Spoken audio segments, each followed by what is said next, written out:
Hey, in this video, I'm going to walk through what a cash flow forecast looks for a new online brand when you're bringing a product to market for the first time, when this kind of product in your way of selling it has never been done before. Okay, so this applies to you if you're a new brand, maybe you're working with investors, or you just want to see what the landscape looks like in the next 90 days, especially when you're starting to use paid ads for your online brand.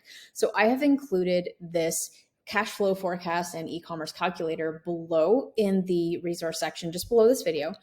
And I want to walk through how to actually use this calculator. So a couple things first. If you're looking at this, you might think, wow, these numbers don't look great, but I want to pre-frame this with a few things. When you're bringing a new product to market that has never been proven with ads before, meaning you've never successfully advertised and sold this profitably, it means that in the very beginning, the first 90 days, we have some learning to do. So I like to call the first 90 days the incubation period, because when you first launch your product on your own store and you start to drive traffic to it, there's a lot of variables that we have to solve for. So what I mean by that is, you in the very beginning don't necessarily have your product messaging locked in. You don't have your customer journey figured out on your website so that your website converts well. You don't necessarily know who your audience or what creatives like video and photo ads are going to work to bring people in to get them to actually buy your product. And especially in the beginning, when you're a new brand, you may be lacking hundreds of customer reviews and you may be lacking social proof. And these are all things that we need to build up over time. So in the very beginning, this is a huge mistake and just oversight I see brands making, because they assume that you're just going to spend $100 on Facebook or with any ad platform and you're suddenly going to get sales. What actually takes a lot longer to get traction for that. And so I want to treat this video like a quick crash course in what to expect. Okay. So we have the first 3 months. I use this forecast when we are putting out proposals for new clients who just want to know what kind of revenue they can expect in the first 90 days so that they can project ROI and see if that's something that they're into. So what you're going to see here is we have, first off, the first 90 days. So my goal with any new brand is that by the middle of month 2 or month 3 of turning ads on, that we're starting to break even on your ad spend. So what that means is that if you are spending $100 a day, by the middle of month 2 or month 3, we're starting to get $100 back in sales. And then we improve from there. Okay, you might be like, whoa, that doesn't seem great at all. What about the 3 to 4x ROI? Well, that comes with time.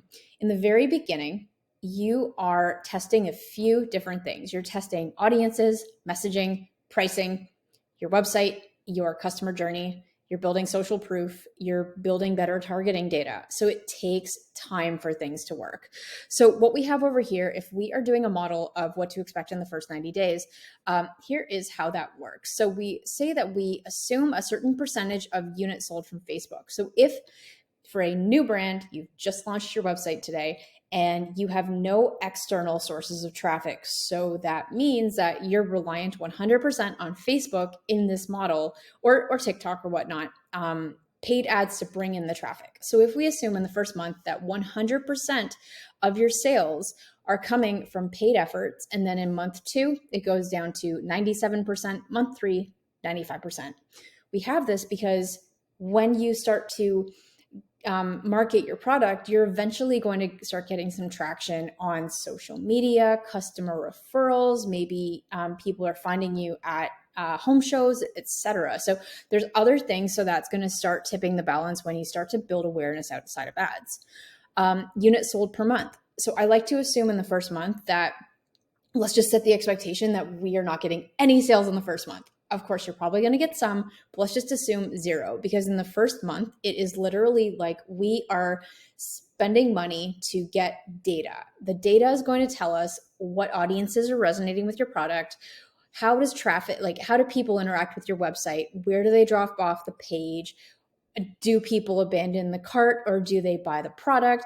And so we're going to get a really good sense of what is working on the ad funnel and the customer journey and what isn't working, so that we can quickly start to spend money on things that are working versus things that are not working. Okay. So the first month is really throwing a bunch stuff against a wall to test audiences, creative, messaging, etc., to then quickly start to optimize, tighten up our funnel and our paid ads so that by month 2, we're starting to get about a sale a day. Okay. And of course, this completely varies on the price of your product. Some products are easier to sell than others. If you have a $20 item, you are likely going to be selling at higher volume than a $2,000 item. Okay. But this model is just assuming the average order of roughly $50 to $100, like pretty much that sweet spot, right? So if we assume in month 2, because we're now getting better at our targeting and we're starting to talk to the audiences that are resonating the most, we know which video creatives are working the best, we now ramp that up to about a sale a day, which is great. And then month 3, with better targeting, with better data, better conversion rates, we start to see, again, an increase in sales. And so what you're going to start to see after the first 2-3 months is we're going to start to see consistency and building up as we get better and better and better at our targeting and our ability to attract somebody to come in and then buy the product. Now over here, I wanted to have price. So anything purple is a value that you can change yourself. So this is a $50 product, but let's just change this to $100 as we get into stuff, okay? So we have the price, which automatically changes here. And then we have the forecasted revenue from Facebook. So again, if we assume 100% of sales in the first month, then 97, then 95, this is the revenue forecast that we're going to start generating in the first 2 to 3 months. Again, these are not guaranteed. This is a model based on industry standards and what we see with our paid clients, okay?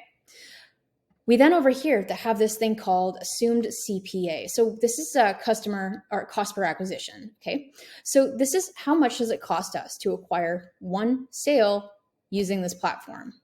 So we assume if you look in the orange are please don't touch the orange because that's going to be auto calculation things. So we have here where we assume in the first month, you see 140. So we actually assume that in the first month, our acquisition cost is going to be much higher than the price of the item. So in this model, we're paying $140 to acquire a $100 sale, which again, at scale is not profitable at all. But again, in the beginning, we have to figure out what is and isn't working so we can gradually improve the acquisition cost over time. We then have over here with more data, better knowledge, more testing, etc. We see that the acquisition cost drops from 140 to 120 down to under 100. Okay. So we assume that we're way higher at an acquisition cost. Month 2, we are improving that amount to, again, 120 versus $100 sale. Then we have over time with better things, it starts to drop. So now when we say that our goal is to break even on ad spend in month 3, that means guess what? We're starting to earn a profit on that ad. Okay. So out of a $100 sale, it's now costing us only $90 to do that. And then as they go on into month 4, 5, and 6, you're going to see your acquisition cost drop to somewhere like 80, 65, okay, you might even get to 55, and there are really cool things that you get. But no business can avoid this incubation period where you need to spend a little bit of money on ads to get the data, to pay attention to what's working, to start to figure out what combination of things is going to start decreasing how much it costs you to acquire a customer. Because at this point, guess what? When your acquisition cost drops, it means that you're suddenly starting to turn a profit on this, okay?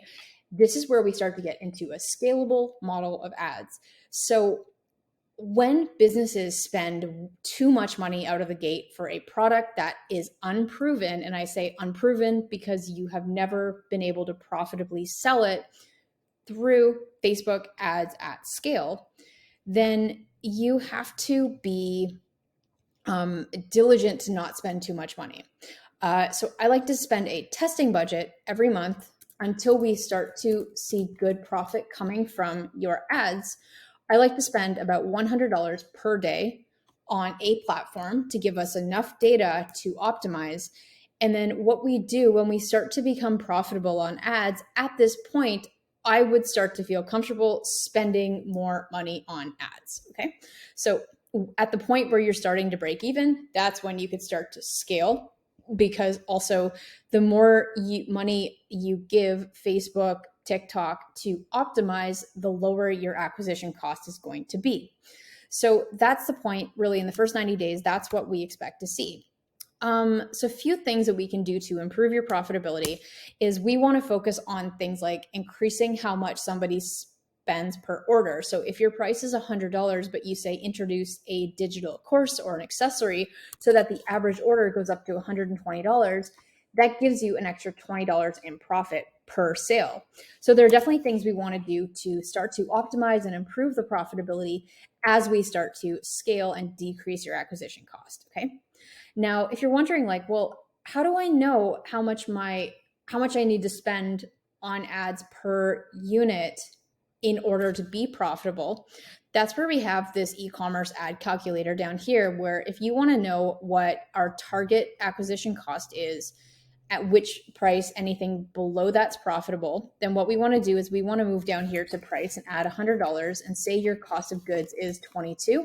Then it means that after cost of goods, you are profiting $78. So actually any acquisition cost at or below $78 is going to be profit territory. So that gives your advertiser or your team a benchmark for where to get the acquisition cost to a point where you are starting to be profitable. Okay. Because based on this model, we have here where, okay, we're starting to break even, but again, break even is not the same as profitability. Like breaking even on ad spend just says that you spend $100 and you get 90 in revenue back, but that's not break even, including the COGS. Okay. So when you want to know what your actual break even is on your pricing, then here is where you can use the Facebook ad calculator to figure that out. So the second part of this, I want to talk about how to actually use the e-commerce Facebook ad calculator. So this is going to be a really cool thing to see, like, hey, how much do I have to spend on ads to yield a certain revenue target?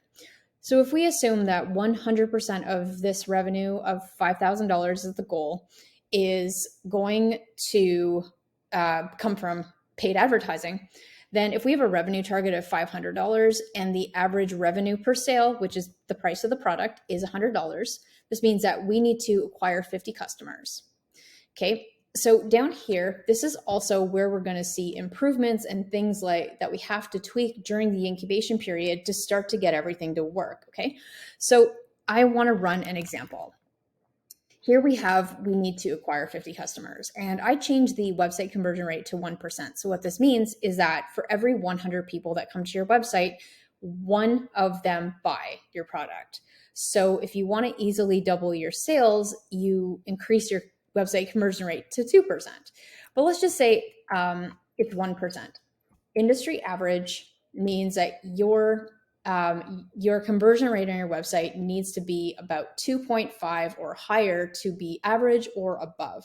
So if you're underperforming, which in the very beginning is very, very common until you start to simplify the checkout process, build more customer reviews, and there's different things like that you do to improve your conversion rate. But in the very beginning, it means that your website is leaking. So majority of people that come to your website don't buy your product. So if we assume 1% conversion rate, this means, and I would keep the ad click-through rate. So this means that 2% of people that see your ads end up clicking through to your website.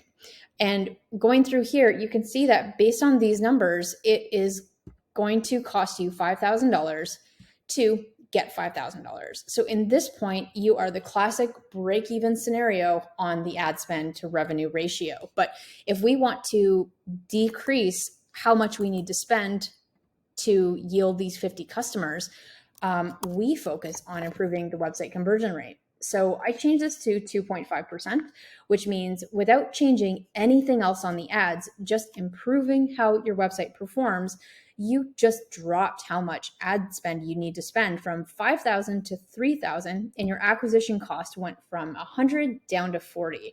So in this case, we have a scalable model. And that is just one of the many things that we work on during this incubation period to improve a few key things between your ads and your website so that you have a model that starts to get you profit for every dollar that you spend. If you do have any questions about accessing this or have any feature requests for this cash flow forecast, please do send us an email at hello@launchandscale.co. And outside of that, happy learning. I will see you guys in another future video.